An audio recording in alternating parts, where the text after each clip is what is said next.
Bones are amazing things. They hold us up, they support us, they make us strong. But bones have other uses. In the past, bones were thrown by diviners, seeking out the mysteries of the future. Now the bones are cubes, made of plastic or resin, but they still reveal things to us. As they fall from our fingers and rattle across the table, the story becomes clear. Welcome to Bone Throwers Theater, an RPG actual play podcast. All right, and thank you for joining us for this commentary episode of Bone Throwers Theater. My name is Jordan, and I am the GM. My name is Jeff, and I am Demetrius Norden. But right now you're just But right now I'm just Jeff. I'm Johnny, and I'm Toadless. I'm Mike, and during this session of the game, I played Valentine Montecute. My name is Jeremy, and during our gameplay, I'm Grayson Digby. We had today joining us brother Benedict, played by Aaron. Aaron had to actually leave for the evening, so we'll go ahead and pass along any discussion that we have about his character and everything like that. But at this point, Now we've got to get his vote on snacks. yeah, well, that's unfortunate, but no, it's still. I was really glad that he was able to join us. Actually, because he brought a lot to the game. Yeah, I thought. It was a lot of fun. Yeah, he did. So, reactions, thoughts. That last episode and a half was super intense. Yes. Oh my gosh. Yeah, I feel like at that end there, we were all kind of at each other's throats, because it was kind of like, it could have went so many different ways, and it was just like, quick reaction, like, what are you going to do? Some backstory behind, I guess, my thinking behind some of that ending sequence. It was kind of hard to play for me because I had to figure out, which I had not anticipated, how to play Grayson angry. Yeah. And I was trying to make him not an angry character, but the way things unfolded there, he definitely would have been angry. Yeah, I mean, you have to have some kind of reaction to everything that unfolded right there, especially because this is someone who you have a history with as a character. Well, yeah, sort of some of the thinking was there is if for some reason Cyril had to go, I had to be the one to do it. And the other thing is, the other thought behind it is now I have to explain to Haley how Cyril is gone. That is going to mess things up on so many levels. Yeah. Only because you have to be honest. I mean, Yeah. Or Grayson is either honest or he's totally dishonest and makes up a story about the whole thing. Well, remember, or Haley, just let somebody random tell him. Haley told him that she hadn't seen him for months, so she really doesn't know what's going on with him. So you can probably let that ride for a little while, you know. At least till everything's settled. Yeah. Well, at least till whoever owns that building starts to smell something. Yeah. So Well, with the other refuse, it would be a while before they smelled something. dead bodies go quick. Yeah, they do go quick. I mean, the cold will help. The cold will help, slow, but Yeah. We It's don't have much time. It's more like whatever mangy dog digs it out first. Grayson wouldn't want to leave it there for very long. No. Hours. All right. As opposed to a day yeah, or more. I said no more than a night. There's a lot that was going on. Your My shop is gone. shop. It's not gone. You are No, it's not over- gone. A It's not gone. A I lost clock, one clock and like a 3-foot section of a wall Yeah. and a board on your awning But And a window. your life is saved. and a window. But you weren't hurt. No. Nah, no one But was. I think the reason I was overreacting was because of the death of Toad. Yeah. That's why I was overreacting. I was like, no. Yeah, you're not used to seeing people die. No. Yeah, and I figured when you said that you wanted a sidekick that it would be good ammunition to use against the group. Oh, yeah. I fully expected Toad to die at some point. I honestly didn't expect Toad to die so quickly. Like really, you said I send Toad off. I'm like, okay, fine. Toad goes and does his thing, and then you're like, oh, Toad should be back. And I'm like, no, he's not. He's not. And then I didn't put 2 and 2 together that Cyril actually had him until you made the roll that determined when Cyril was going to attack. Because Cyril was always planning to confront you guys during this session. He was going to come after you guys one way or another. I thought it was going to come a lot earlier in the game, but everybody kept on rolling low. Curse me, am I rolling my high numbers? Yeah, so... When I don't need them. Yeah, so I was looking for a 5 or 6, so you had a 1 in 3 chance of not seeing him, like hitting the success. Yeah, so that was another scene that was a bit of a shocker. That whole first, I think it was the very first scene. Was it the very first? No, it wasn't the very first scene. It was the very first scene of one of the episodes or was it the end? The last scene. I don't remember where it was, but it was when Valentine and Grayson went to the Beckett home. Yeah. Yeah. Yeah. That was at the end of the one scene. I think it was the end of one episode. And totally expecting, all right, well, Grayson's going to show up and Cyril's going to pop out and there's going to be a big confrontation. But that totally went Yeah, it took. differently. I was really expecting the confrontation with Cyril then. I knew that there was going to be a problem with Haley. And I knew that I had figured that her family had been having financial troubles, and so she was going to turn to you as someone who she felt affection for. And that was a total shock because the way I built the character, Haley just really just ignores Grayson, like he's not even there. Not even like, oh, you're just a friend. It's like, I don't want to talk to you at all. I don't want anything to do with you. And so you were expecting that. And I was expecting like, oh, Miss Beckett, how are you doing? Rolling of the eyes. What do you want? But it was embrace, pull inside. Let me cry on your shoulders. Like, what's going on? That's how you knew it was a really serious situation. Yeah. I enjoyed, because I could tell that you were expecting something completely different when you went to her, and I knew I could turn it on its head there. And I really like how, I mean, we talked about this a little bit in between episodes, but I don't know if you planned it this way. You picked up on what Grayson did at the beginning, the very beginning, when he walked into Demetrius's shop and changed his shoes. He had just picked up his contrabands, the latest, like the new fashion in shoes, like a crates full of shoes. So he switched out his shoes for whatever the nobles were wearing and burned the old ones.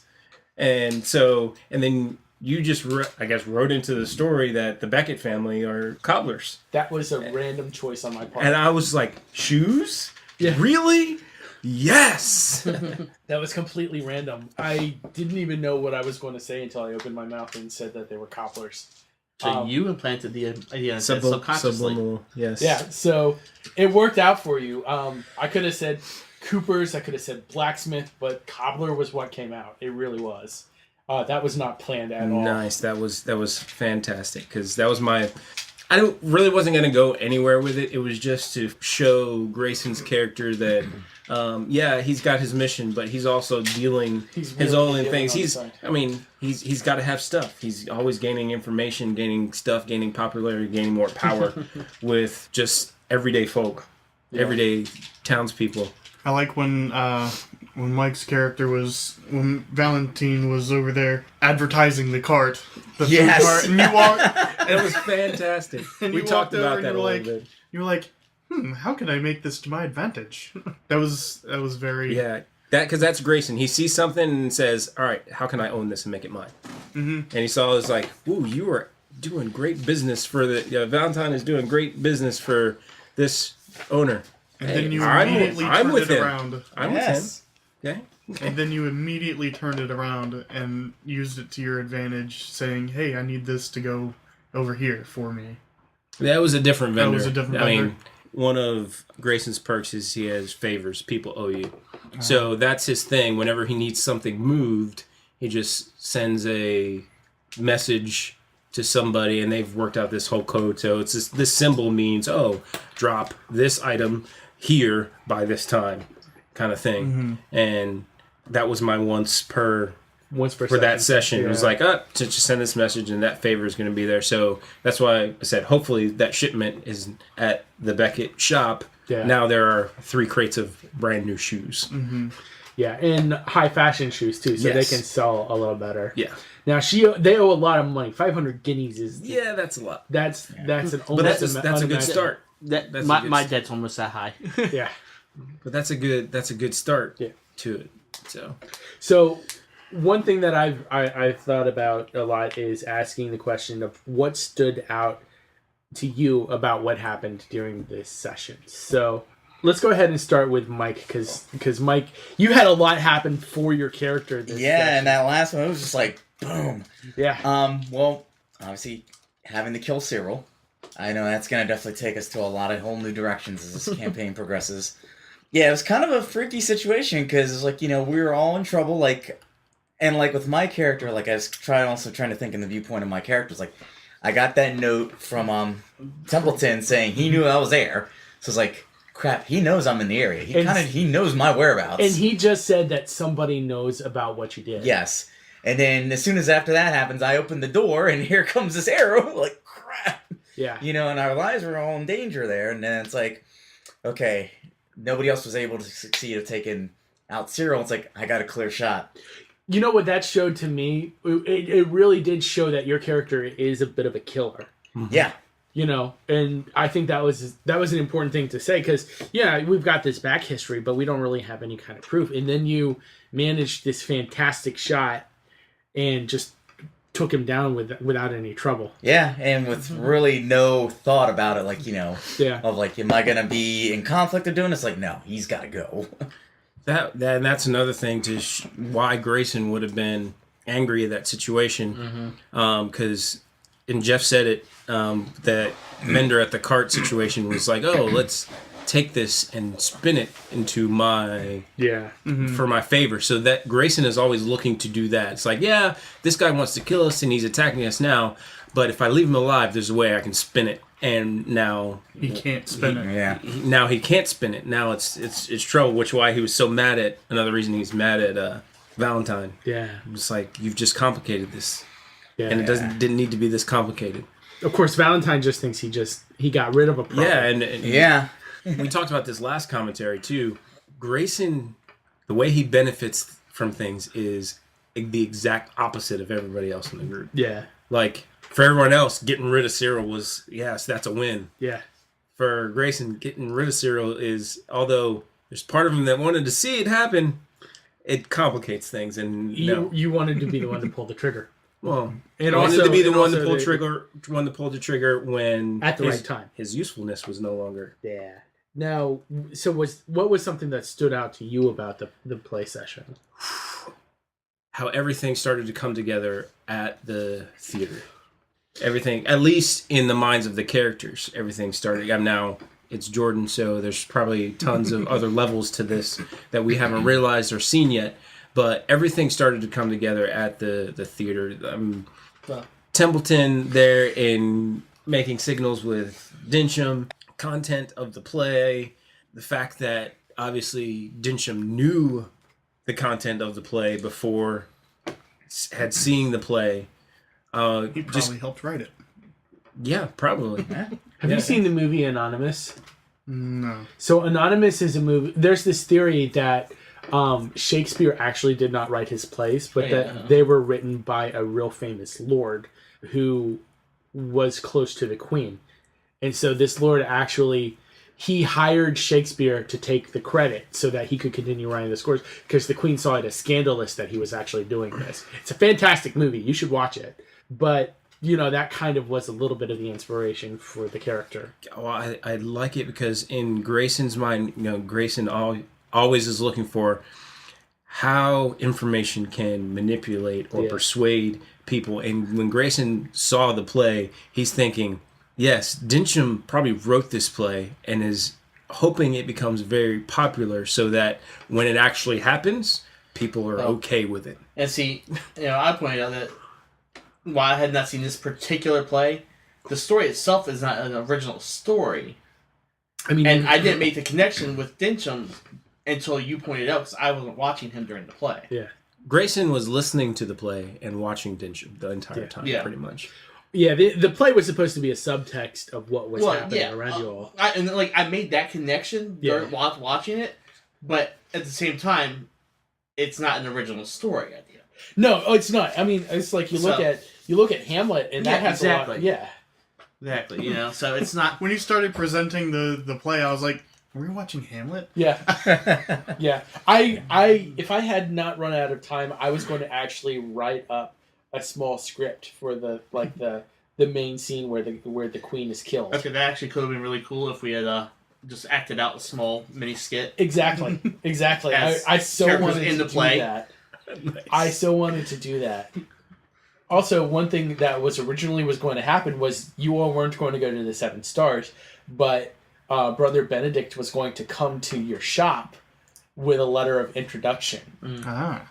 So Walsham wasn't even supposed to be in the game today. And you guys were like, well, we're going to go see Walsham. And I'm like, okay, well, I could just give him that information now rather than have the letter. Well, that was more, it was kind of like Grayson needed to go to the 7 Stars to pick up the items. And everybody's like, well, let's just tag along and see if Walsham's there. Yeah, well, the way I looked at it was we wanted to see Walsham to just, it's a status update. You know, like if it were done with today's communication ability, it would have been like a text message. Right. You know? Yeah, and Johnny, what was something that stood out for you about the session? Well, there's 2 things. One was, the big thing was after the play when we all met back at the shop. And, and all the characters put all the pieces together. But just for Byrom directly was his conversation with the girl, with the housemaid. Yeah, the Clements. Clements, yes. The connections that she had with Cyril. I don't remember his name. Cyril. Clarence is an angel. Yeah, with Cyril. Cyril is not. Well, he Was not. Is not? Won't be. has not. Won't be. But her connection with him and the fact that he showed somebody else our bodies. And you start to see how much of a braggart and slug Cyril really was. And just it just stood out to me the fear that she had of the situation she was in. Yeah, she was a fun character to come up with because I felt like I had to come up with some character that was inside the house that could, like, if things evolve this way, could give you guys information, but it couldn't be someone who was, like, high up in the power structure. Well, yeah. Yeah. And see, that's, what first thing I said was I need to talk to the butler. Right. Because he's the one who actually runs the household. Yeah. Yeah. That was a lot of fun. I spent a lot of time like trying to think of who to put in that situation. I also love the fact that I actually got to use my chimney sweeping. How about you, Jeff? What was something that stood out for you? Honestly, it was after my scene at the clockmaking guild when everyone pointed out to me that you, Jordan, had given me this wide open door to go talk to the survivor guy, to Will again, and it completely went way over my head, and I was just like, am I that dumb?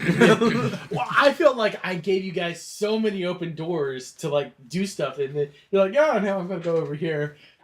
Walsham totally told you to follow Dincham around and see what he does all day. Now we're going to go talk to other people. And so I'm like, well, crap, the whole story was supposed to be them following Dincham around.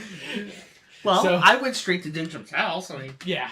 Well, and we were trying to find ways to get to Dincham. Because we couldn't just stroll up to, well... Excuse me, we're going to follow you today. No, but, I mean, my thought was that you would do a stakeout. Yeah. Watch him leave the house. That's essentially what I was doing, but I was doing a stakeout within business reasons. When you were doing what you were doing, it felt more like you were trying to get into the house. Well, yeah, I was. To spy around more than to establish. Well, that's part of, because he said find out what Bencham's up to. Yeah. And what better way than to get to know the household. Okay. That was my thinking. Yeah, you can follow him around, but he could have all of his underlings doing everything. I mean, he is a lord. That's true. But, conspiracy and treason is something you don't want to leave to a lot of underlings. Not a lot. No, not normally. So, but, one or two. I mean, high-ranking underlings. Aside from the obvious open door that I completely missed, what stood out to me was how my character was very focused on trying to find out how to get into a position to watch the house. Well, from the inside, like Yeah. like Byrom was doing. Like watch the house. Yeah, Clock pun. clock pun. That's why he completely went past the speaking to Will thing. Because he was like, I need to find a way in. I'm going to try and, fix a clock. Or do maintenance on it or something. When you brought the pocket watch, the first thing I want to say is, man, that sure does beat my wrist sundial. Yeah. The Flintstones joke. Yeah. I like that scene with the pocket watch because it sort of established Demetrius as, he really knows what he's doing kind of thing. Because the other not apprentice, the other journeyman was sitting there working on that thing for a while. Yeah. And Demetrius comes in and first look at it is like, there's something here. Yeah. Because the thought was that he had just had time to scribble that down. Yeah. And then it's like, here, I need you to work on this while I'm gone, type of thing. That guy just totally... That's why as soon as I read it, I was like, all right, peace out. Yeah. I need to find a way to get over there now to save him. Did you guys like how this was a more role play, find out information kind of episode? Oh, definitely. I did. For the setting, yes. Yeah. Well, that's kind of sort of what needed to happen next. Is we needed to start to connect all the people. We had pieces, we had like corner pieces of the puzzle, and now we're really filling in the rest of the edges and even some of the middle pieces there. Next time or time after that, maybe we're going to have the big confrontation. I was honestly expecting you guys to have the confrontation this evening, but then someone happened to summon the ghost of Cyril present, and so had to deal with that. So let's go ahead and talk about things to see in the next session. What's something that you would really want to see in the next session, like in terms of character interaction, storyline, anything like that? I'm afraid to tell you. The resurrection toad. No. Well, I wouldn't mind that. It's nice having a gopher. Something that I want Demetrius to accomplish is obviously retrieving his master from the clutches of the evil bad guys. But something that I want to see happen for Demetrius is his encounter with the mechanism that's being built and being able to see it and figure out what's going on with it. How is this thing supposed to work, sort of. Seeing the automaton. Yeah, seeing the automaton and how it's supposed to work and what all is involved and how it's built, and hopefully seeing why they need a sacrifice before there's a sacrifice. Yeah, that's something we're going to really need Brother Benedict for, I feel. Yeah, that was interesting. Yeah. When the sacrifice was brought up, it was like, all right, who's going to be the sacrifice? Well, we knew from the start that there was supposed to be some magic involved in the automatons. Yeah. Well, yeah. But because that was the whole point of the special shipment of gears. Of gears. Yeah. Sacrifice means black magic. Yes. And also, that was the spies were like throwing in words from a different language as well. Mm-hmm. So, what's that guy tell you guys? Well, it tells me that they're not from this area. They're the mere fact they said that they were going to do the pickup at the docks means that they are travelers. So, and also remember that they're a traveling acting troupe. It's an opposing kingdom. So it maybe not is exactly Dinsham that is going to take over the crown, but he's going to open the door for another kingdom to come in and take over the crown. And also remember, Dinsham was at the docks the day before the session. The coachmaster said that the footman had said that he had taken another carriage, not this one, but another one, to the docks. So I want to ask, as far as that sequence for Grayson's character, was that a little bit too vague, trying to find out that information about where Dinsham had been? Well, I think, or because I didn't want to be, where's your master gone? I think from an outside perspective, like if I were watching it on TV, I'd be like, wow, that was blatantly obvious. You know? Yeah, but you also got to remember that he rolled really high on his magical spell on Yeah. top of that. So he could get away with a little less. Yeah, and I did realize that. But, you know, if I were, like, sitting there, there in person watching it. And not knowing that he was him. Yeah, and not knowing that he was him, I would be like, okay, they must know each other, or he's just trying to sell something, and he wants to actually go talk to the actual master about trying to get this sale. Yeah, the reason it went as well as it did was because he had rolled that charm roll, because he would not have gotten any information otherwise. Yeah. Okay. The guy had clammed up. It was going to clam up pretty well. I would imagine that a footman would be a pretty close servant to Densham. They're right underneath Butler, basically. Yeah. So this guy is high up in his household organization. He knows a lot, and he's also complicit in a lot. So, well, that's why I wasn't asking. I assumed there was the footman, and then there was the driver. Right. I was going to ask the driver. The driver's more like, oh, the Lord says, take me here. Yeah. And he takes me here. So that's why I was asking was approaching the driver and not the footman. Yeah. Mike, what is something you would like to see next episode, next session? I definitely like to see kind of more, I guess, kind of tie up the loose ends between Valentine and Templeton, because obviously he's on my case, and I'm like, I don't know, I like to see Valentine kind of turn her back, and I was like, okay, yeah, you drew the hand and you got me this time, but I think it's time to turn around and some kind of confrontation there. Play it a little back against you there. Okay. I'd also like to see where we could go with Brother Benedict, because I think Brother Benedict has a unique history that we haven't really tapped. No. We don't know his history. Yeah, I mean, he pretty much was forced on your group. Yeah. But I think I got to be. Let's take a break and talk about Aaron's roleplay, because he was not here. I thought he did awesome. It was excellent. Yeah, it was. He slotted right into the group like there was no problem.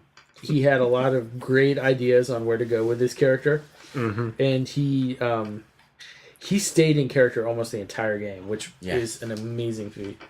Yeah, and it really enhanced. I think it enhanced the group, because at least probably I'm not so sure about Johnny's character, but for Jeff's character, Mike's character, and my character, it sort of enhanced our characters' personalities. Yeah, it definitely did. With the interaction with Aaron's character. Yeah, I didn't have a whole lot of interaction with him, so I just kind of went off and did my own thing.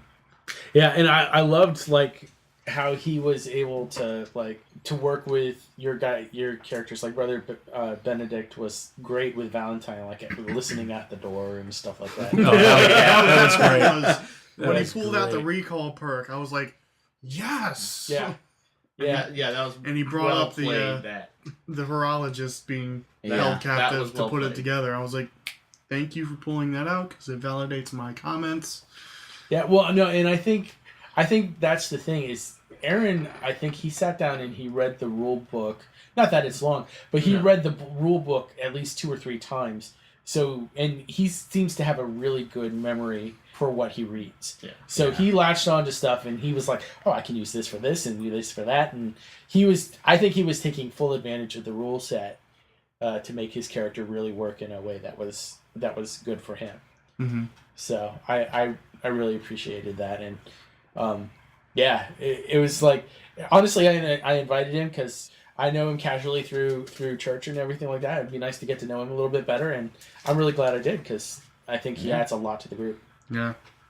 So with that being said, Johnny, what is one thing that you would like to see next session? Well, I don't want to see it, but what keeps coming to my mind is the sacrifice. I keep thinking about the scene in Dresden Files when there is the sacrifice going on in the cave. Yeah, for the white vampire court. Yeah. Oh man. I don't want to see that. So let me write down white.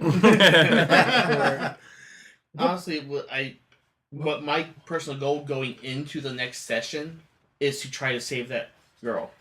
The sacrifice. We don't know who it is. We suspect it's. Yeah, I suspect it's her, but I want. My goal is to save her regardless. Just by sheer fact that she was so frightened and wanted to get out of there. Yeah, and Toad obviously failed at his mission. Yeah. Are you going to go ahead and continue with that next session as well? Well, because of the timing of things that's happening, my goal is to get her out of the estate first. Okay. Yeah, that seems to make sense. Jeremy. Well, I've got something that I know I need to do for my character sort of in between now and our next session. I got to figure out how to play Grayson with this new emotion that I never figured that he would have. Because I didn't build him to be that type of character. But I got to figure that out. So I guess we're going to see a new side of Grayson next time. A more vengeful side? I don't know if I haven't figured out if it's going to be vengeful, but it's going to push him in a certain direction. And I don't know what that direction is going to be yet. In the last session, he got angry because he didn't know how to react to something. Where he has known how to react to spin it to his advantage. And this is probably one of the first times in a long time where, probably since some of his first dealings on the street with people way back in the day with Demetrius. Yeah. Well, no, with Demetrius, he knew exactly what to do. He was like, hey, you store my stuff for me so I don't get caught with it. And then he started to use that to his advantage and take advantage of Demetrius because of it. But yeah, so there's that, which that's more of a personal thing that I need to figure out rather than and something I totally get that because, like, part of my, like, now I have a driving passion to save Scrub because of Toad's death. Yeah. Oh, yeah. You know? Yeah. So I guess something that I would like to see as far as scenes or scenarios, I guess, would be... I know what me as a player would want to see is more of the beneath for all of the characters. Because this past time, like, it was this character or this character or this character got bits of information for all the characters to see what's going on beneath the surface at the same time. So a group revelation as opposed to individual revelation. I thought, honestly, I loved how everything came together. I did. I liked it. Was like, I did like that. I really liked that. That's one reason I thought that this session was so intense. Is each group came back and we said that when it's like, all right, who thinks they have the most to say? And I was thinking about the information they had. I was like, everybody probably thinks they have the most important thing to say. Yeah. Well, yeah, the way I see it, it's like this is coming together like a Victorian era Mission Impossible. Yeah. Well, and that's kind of what I wanted. I wanted an espionage game set in Victorian or Elizabethan times. Yeah. And I think that we're really succeeding at getting that feel. And I have to say that the first session, it felt like there were the gears ground a little bit. You know, trying to get everything going and get familiar with the characters and stuff like that. Yeah, well, that's exactly it. There are new characters to each of us, so we didn't know who we were yet. Right. But this session felt like it hit the ground running in a lot of ways. And also, in the first session, we didn't have a lot of things that put our characters in their individual elements. Yeah.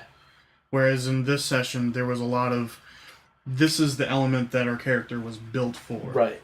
Right. Well, I felt like we had to have like an opening scenario to bring things in, and then you can start showcasing what the characters can do and what they're best built for.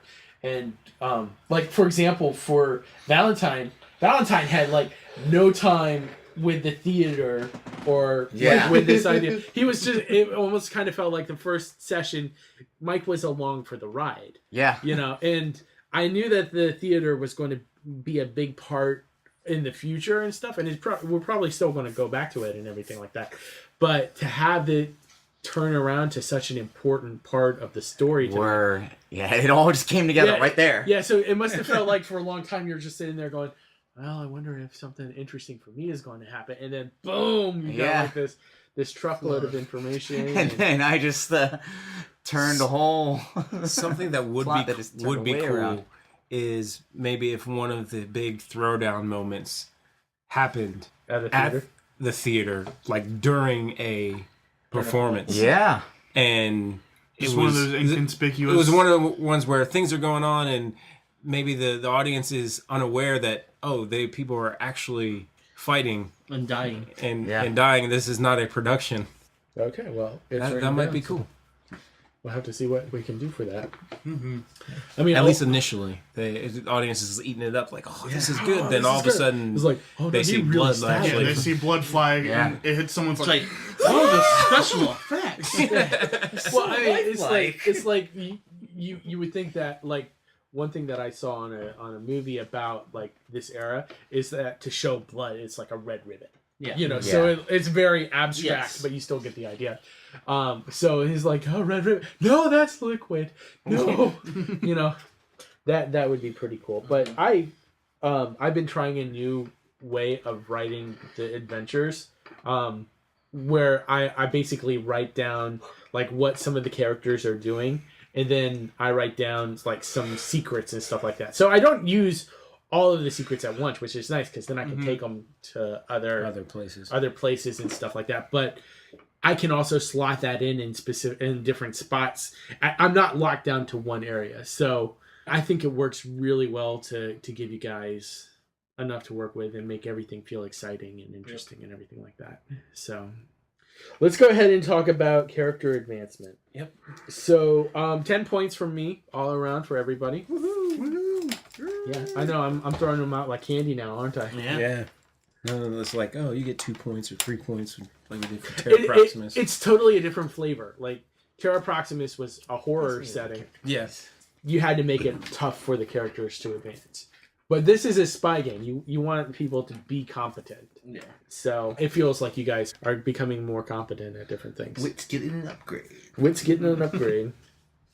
So let's talk about the best role playing.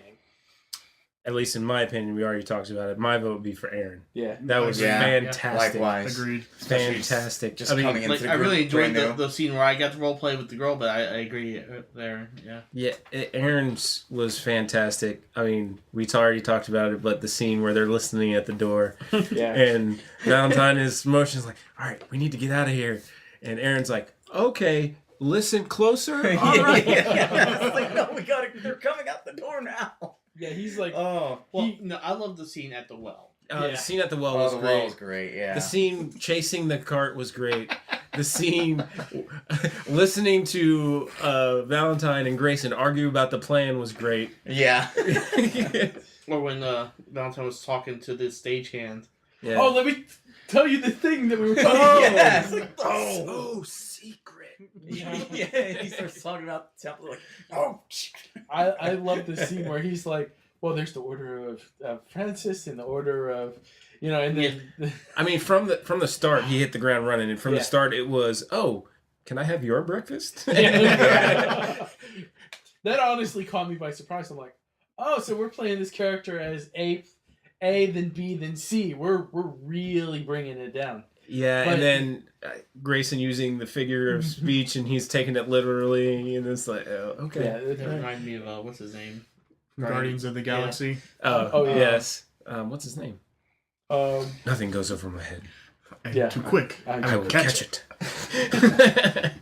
I have the Guardians of the Galaxy comic books over there somewhere. We could look it up, but later. Yeah, so Um, my vote is definitely for Aaron for the Aaron. best role playing. Yeah. Likewise. All right, and who do you think advanced their character the most? My vote would be for Valentine, because the whole Templeton.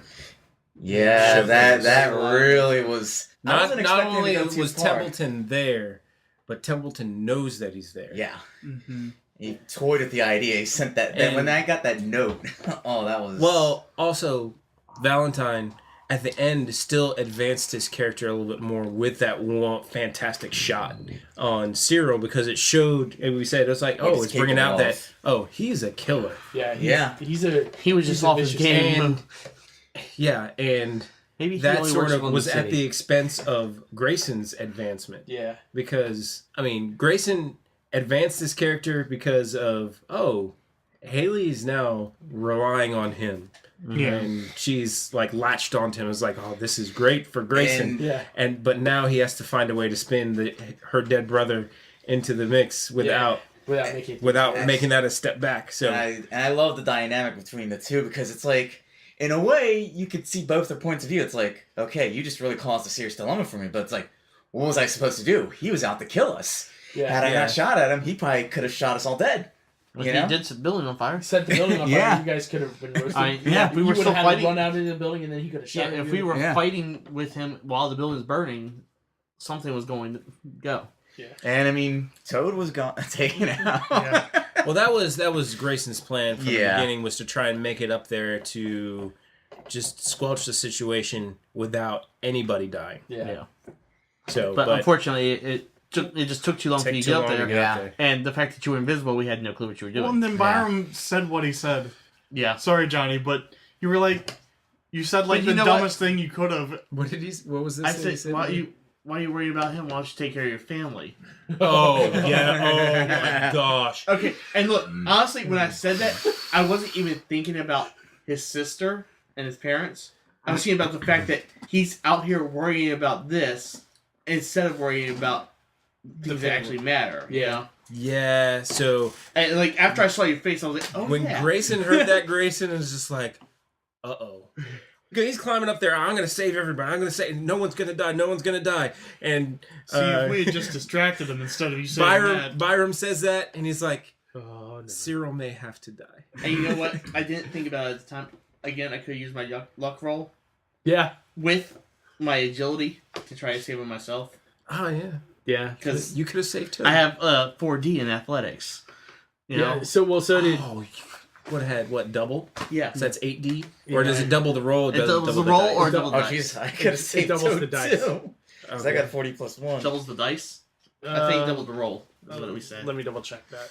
But yeah, I mean, it's. That last scene though was there was so much going on with that. It was. Great. I mean, Aaron did a great job of trying to catch him. He rolled enough to get there, but in a small kid, Yeah. you know, it was just a little too hard for him. And also, I really wanted Toad to die. I fully expect him to die eventually. Double the result of your next roll. So the result. yes, So yeah. double the result. So you So, will. 16 doubled be 32. Yeah. Yeah, that could have caught him, but I didn't think about it. Yeah, Especially no. combined if both of you were going for him, that might have That might have done it. Yeah. But yeah, so yeah, but overall, I think Valentine took the most steps towards advancing his character. All right, Mike, add yourself another point. All right. Now, is this for character point or Yeah, hero character point? point. Character Okay. point. Hero points. It's Have an reverse to in-game. 3 unless you have more than me. Exactly. Okay. So, So Jeff has 5. Jeff has 5. Yeah. And Johnny I was has how totally many? willing to 3. spend it, but So you Didn't spent need to. 3? I spent 1. I was I had 4 spending and I on putting out that fire. Back Oh. down to 3. Yeah. And the fire was just a spur of the moment thing. Oh, I was hoping Yeah. I was going to get there in time. Because I had planned of what Grayson was going to do. It wouldn't have been pretty either. Well, no. It would not have been messy. It would not have been messy, but He was just going to run up and cut the bowstring. The bowstring. Oh.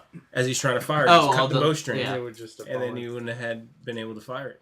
Like the snap could have hit him in the face and caused some damage. Yeah. Yeah. Survivable. Yeah. Survivable. But it could have, he had to roll an athletics check with that or to something.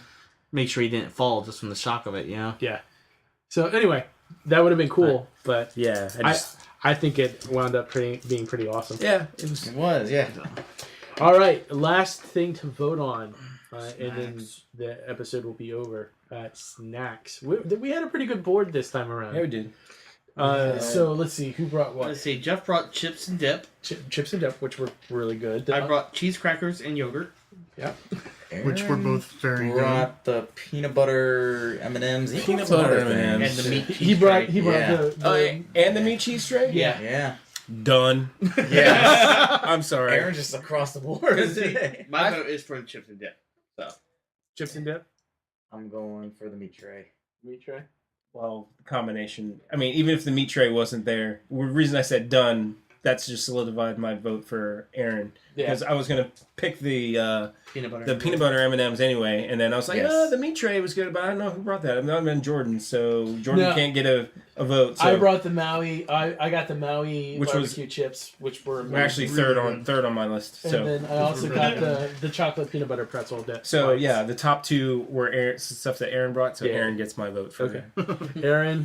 I'm actually going to vote for the cheese and garlic roasted Triscuits. So- Good too. That was good too. That was excellent. So that was Johnny's. Yeah. Yes. So we have one for Johnny, one for Two for Aaron, Aaron. two for Aaron. Two for Aaron. And So then- Aaron got it. Aaron got it. Okay, cool. Nice. A nice little welcome to the group, Aaron. Yes. All right. So we have a lot. I have a lot to do in terms of getting the next episode together because it looks like it might be another combat-heavy episode. Yeah. So I'm next. much more prepared for it. And a this time. much more emotion-filled Oh, yeah. episode. The tone's just gonna be dark from here on. Yeah, because out. that's another thing I really like about how everything in this session sort of happened during the day, Yeah. and then as the sun set, Yeah. things got bad. serious. As it got Yeah. dark, the story got dark. Yes. Yeah. No, the flow of the story went really well today. I was proud of that, if I might say so myself. So, all right. Well, thank you so much for listening to this episode of Bone Throwers Theater. We hope that you've enjoyed this new campaign so far. If you have anything that you would like to tell us, of course, you can always check out our Facebook page at Bone Throwers Theater. Always, you can go to the website as well, bonethrowerstheater.com, and you can use our comment fields there, or you can comment directly on any of our episodes. So I'm Jordan. Thank you so much for listening, and we hope to hear from you. Thank you for listening to Bone Throwers Theater. Our cast is Aaron, Jeff, Jeremy, Johnny, Mike, and Jordan. We are releasing this podcast under a Creative Commons Attribution, Non-Commercial, No Derivatives 3.0 Unported license. That means that you can share the podcast, but please do not modify it or try to gain financially from it. If you would like to visit our website, you can do so at bonethrowerstheater.com. If you would like to send us an email, you can do so at bonethrowerstheater@gmail.com. Our Twitter handle is @bonethrowerstheater, and also you can look us up on Facebook and Google+. And until next time, may the bones fall ever in your favor. This has been a Nerd Circle podcast production.